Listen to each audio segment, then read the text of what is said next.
Laker fans, what's going on? You're watching the Lakers Report here from Chat Sports, and I am your host, Jimmy Crowther, going to be breaking down a little bit about our Los Angeles Lakers today, starting off with Anthony Davis. Now, of course, Anthony Davis came over via the New Orleans Pelicans in that trade, the blockbuster trade that everybody knows about this past offseason, and he's got a lot of goals and a lot of aspirations coming into this Los Angeles Laker franchise. I mean, he is going to be the star player next year and for years to come. He's only 23 years old, and one of his biggest goals is to win Defensive Player of the Year as a member of the Los Angeles Lakers. Obviously, he wants to win a championship. We know that all the Lakers want to do that.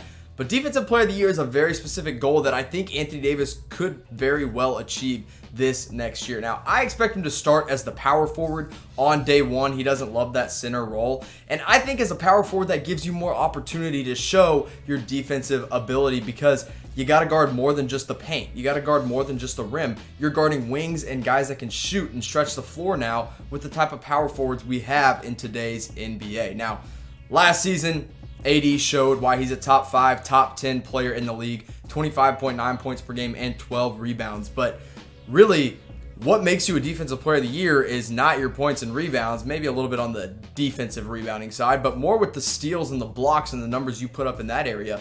And last year, he was really good in both of those. 2.4 blocks per game and 1.6 steals. The steal number there for a big man, honestly, is kind of unusual. It's really high. It's a really, really strong number.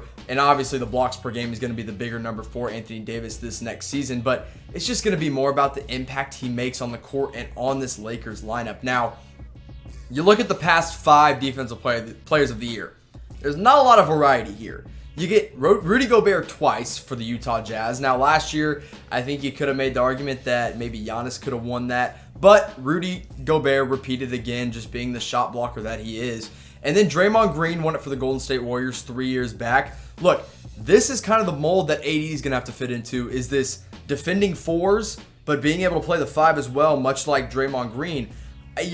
I like him a lot, Anthony Davis, and I think playing that 4 role will give him a better chance at winning Defensive Player of the Year. And then Kawhi Leonard won it twice as a wing. That's not really a guy that Anthony Davis is going to fit that mold as a defensive player because Kawhi is guarding all the wings.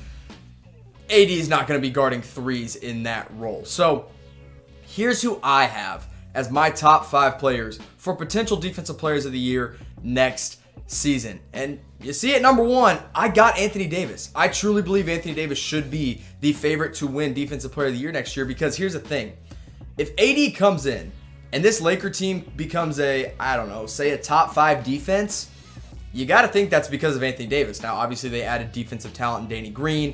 LeBron James is no slouch on defense by any means. So those are good guys to have on the defensive end, but AD would make the biggest impact. Now then, of course, Rudy Gobert, he repeated twice. I don't think he's going to fall off by any means, but the thing with the Jazz is that they have way more talent than they have in the past now, and Rudy Gobert is going to be hidden a little bit on defense, which is good. He doesn't need to be doing everything this year. Then number 3, I got Giannis Antetokounmpo of the Milwaukee Bucks, the guy that I actually thought could have won it last year. After him, Kawhi Leonard. I don't think he's going to win this award this next year because load management nights and, with Paul George on the floor and the defense the Clippers have with Pat Bev and then, like I said, PG and Kawhi, how integral can he really be? And then number 5, I've got Miles Turner, a guy that, could have been on the Defensive Player of the Year award list last year, but he got left off, arguably snubbed. I think he'll be in that top 5 next season. So that's my top 5 favorites to win Defensive Player of the Year for 2020. Who should be the absolute favorite to win it? Let me know in the comment section below. Maybe you think it's AD. Maybe you think Rudy Gobert is going to repeat. Hey, maybe you think Draymond Green's going to come back and win Defensive Player of the Year. Whoever it may be, let me know in the comment section who you've got. So, Laker fans, that's AD Defensive Player of the Year. And we're waiting for the NBA season, but while we're waiting, I know you're watching the NFL, you're watching college football. I did that all weekend, and I got to watch it without commercials, and here's how. I used my TV Choice. Go to chatsports.com/mytv, download the My TV Choice app, and here's what's going to happen. You turn on your TV, you put in the app, all of a sudden, instead of all the boring commercials during the games, you're watching Chat Sports videos all commercial break long. So go download My TV Choice at chatsports.com/mytv. Now let's move on to LeBron James. Is he not the number one player in the world anymore? Well, now Sports Illustrated always does their top 100 players in the NBA. They've been doing this since 2013. So they started in 2013, and this is the first year that LeBron James has not been number one on that list. He was ranked behind Giannis Antetokounmpo and Kawhi Leonard. So he still came in at number 3. They still have him as a top 3 player, which I think is reasonable. But you got to think, hey, is LeBron finally, is Father Time finally catching up with LeBron James? Well, look, last season, LeBron was LeBron. When he was healthy, 27.4 points per game, 8.5 boards, 8.3 assists. The big thing was the big win when he was healthy, because he wasn't healthy all season long. It was by far his, most injury-prone season with that groin injury that he went down with. Hopefully that doesn't come back to bite him this year. I know that I, as an NBA fan, love watching a 100% LeBron James, and so would every other Lakers fan in the world, because there's no one else like him. When he's healthy and when he's locked in, I still think LeBron James is the number one player in the NBA. Now, you look at the top 5. This is who Sports Illustrated has their top 5. Giannis number 1, Kawhi number 2, LeBron number 3, and then it was followed by Steph Curry and James Harden. Now, I think this is reasonable. I think it is a reasonable top 5. And also, you got to know who they're leaving out here. Anthony Davis not making the top 5 list. But it's hard to make the argument that LeBron will be better than Kawhi and Giannis next year, because those guys are younger. Those guys are entering their prime. LeBron's 34, so it's different. But let's compare those 3 guys. Giannis, this is all last season stats. Giannis, 27.7 points per game, 12.5 boards, and 5.9 assists. I mean, that's double-double machine. That's your MVP. That's a guy that can make things happen on either end of the floor. So I'll say it. I do think Giannis is the number 1 player in the league next year. I really, really do. And then Kawhi Leonard last year with the Toronto Raptors, 26.6 points per game, 7.3 boards, 3.3 assists. The thing with Kawhi is that he's not playing with the Raptors anymore. He's not playing for the Spurs anymore. Now he's playing with another star in Paul George, and on a really good Clippers team that already made the playoffs without him. And now they go into LA, and those numbers aren't going to look the same for Kawhi, but that doesn't mean he's still not a top 3 player in the league next year. And then you got LeBron at number 3, 27.4 points per game, 8.5 boards. So more points, more rebounds, and more assists per game all than Kawhi Leonard. More assists per game than Giannis Antetokounmpo as well. Just a different type of player. And we know that LeBron will be running the point position here in Lakerland. So that's the top 3 from Sports Illustrated.